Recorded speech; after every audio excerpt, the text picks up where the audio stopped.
തിരഞ്ഞെടുപ്പ് കമ്മീഷണർ അരുൺ ഗോയൽ രാജിവെച്ചു. ലോക്സഭാ തിരഞ്ഞെടുപ്പ് തീയതി പ്രഖ്യാപിക്കാൻ ദിവസങ്ങൾ മാത്രം ബാക്കി നിൽക്കെയാണ് രാജി വരുന്നത്. അരുൺ ഗോയലിന് 2027 വരെയാണ് കാലാവധിയുള്ളത്. ഇതോടെ തിരഞ്ഞെടുപ്പ് കമ്മീഷനിലെ ഒഴിവുകൾ രണ്ടായിട്ടുണ്ട്. പി ബസന്ത് ചേരുന്നു ഡൽഹിയിൽ നിന്ന്. ബസന്ത്, അടുത്തയാഴ്ചയോടെ രാജ്യം തിരഞ്ഞെടുപ്പ് വിജ്ഞാപനം പ്രതീക്ഷിച്ചിരിക്കുകയാണ്. അതിനിടയിലാണ് അപ്രതീക്ഷിതമായ അതിനാടകീയമായ രാജി ഉണ്ടായിരിക്കുന്നത്. അതും രാഷ്ട്രപതി അംഗീകരിച്ച് ഉത്തരവും പുറത്തിറങ്ങിയിരിക്കുന്നു. എന്താണ് പെട്ടെന്നുള്ള ഈ രാജിക്കുള്ള കാരണം? നമുക്ക് എന്ത് മനസ്സിലാക്കാം ബസന്ത്? രാജിക്കുള്ള കാരണം ഇതുവരെ വ്യക്തമായിട്ടില്ല. ആരോഗ്യ പ്രശ്നങ്ങളാണ് എന്ന ചില റിപ്പോർട്ടുകളുണ്ട്, പക്ഷെ അത് നിഷേധിച്ചിട്ടുണ്ട്. ഏതായാലും ഇന്ന് വൈകിട്ടോടു കൂടിയാണ് രാഷ്ട്രപതിയുടെ വിജ്ഞാപനം പുറത്തിറങ്ങിയത്. ഇന്ന് മുതൽ രാജി അംഗീകരിച്ചുകൊണ്ടുള്ള വിജ്ഞാപനമാണ് പുറത്തിറങ്ങിയത്. അരുൺ ഗോയലിനെ നിയമിച്ച പോലെ തന്നെയാണ് അദ്ദേഹത്തിന്റെ രാജിയും ഉണ്ടായിരിക്കുന്നത്. അദ്ദേഹം 2022 നവംബർ മാസത്തിലാണ് IAS നിന്നും ഖന വ്യവസായ സെക്രട്ടറി ആയിരിക്കെ രാജിവെക്കുന്നത്. പിറ്റേ ദിവസം അദ്ദേഹത്തിന്റെ രാജി അംഗീകരിക്കപ്പെടുന്നു. അന്ന് തന്നെ അദ്ദേഹത്തെ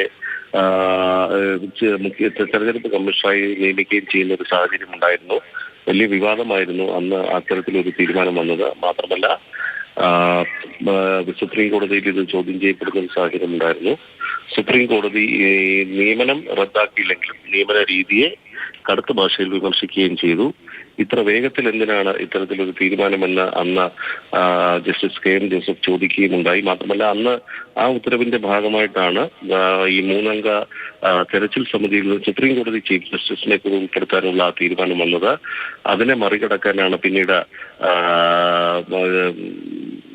നിയമ ഭേദഗതി കൊണ്ടുവന്ന് സർക്കാർ കഴിഞ്ഞ മാസം പാർലമെന്റിൽ പാസ്സാക്കുകയും ചെയ്തത്.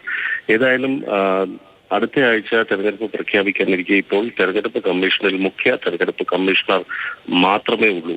നേരത്തെ മറ്റൊരു തെരഞ്ഞെടുപ്പ് കമ്മീഷണറായ അരുൺ പാണ്ഡെയുടെ കാലാവധി പൂർത്തിയായതിന്റെ ഒഴിവ് ഇതുവരെ നികത്തിയിട്ടുമില്ല. ശരി ബസന്ത്, എന്താണെങ്കിലും തിരഞ്ഞെടുപ്പ് പടിവാതിൽക്ക് എത്തി നിൽക്കുകയാണ് തിരഞ്ഞെടുപ്പ് കമ്മീഷണർ അരുൺ ഗോയലിന്റെ രാജി. ഇനി അടുത്തയാഴ്ച വ്യാഴാഴ്ചയോ വെള്ളിയാഴ്ചയോ ഒക്കെ രാജ്യം ഒരു തിരഞ്ഞെടുപ്പ് വിജ്ഞാപനം പ്രതീക്ഷിച്ചിരിക്കുകയാണ്. അതിനിടയിലാണ് അപ്രതീക്ഷിതമായി അതിനാടകീയമായി ഈ ഒരു രാജി ഉത്തരവ് ഒക്കെ പുറത്തിറങ്ങിയിരിക്കുന്നത്. മാത്രമല്ല തിരഞ്ഞെടുപ്പ് കമ്മീഷന്റെ നിയമനവുമായി ബന്ധപ്പെട്ട് സുപ്രീം കോടതി ഉത്തരവിട്ടിരുന്നു. ഇതിനെതിരെ നിയമ ഭേദഗതി വന്നു. അതിൽ ഈ വാദപ്രതിവാദങ്ങളൊക്കെ നിലനിൽക്കുന്ന ഒരു സാഹചര്യത്തിൽ കൂടിയാണ് അരുൺ ഗോയലിന്റെ രാജിയും പുറത്തു വന്നിരിക്കുന്നത്. പി ബസന്താണ് വിവരങ്ങൾ നൽകിയത് ഡൽഹിയിൽ നിന്നും.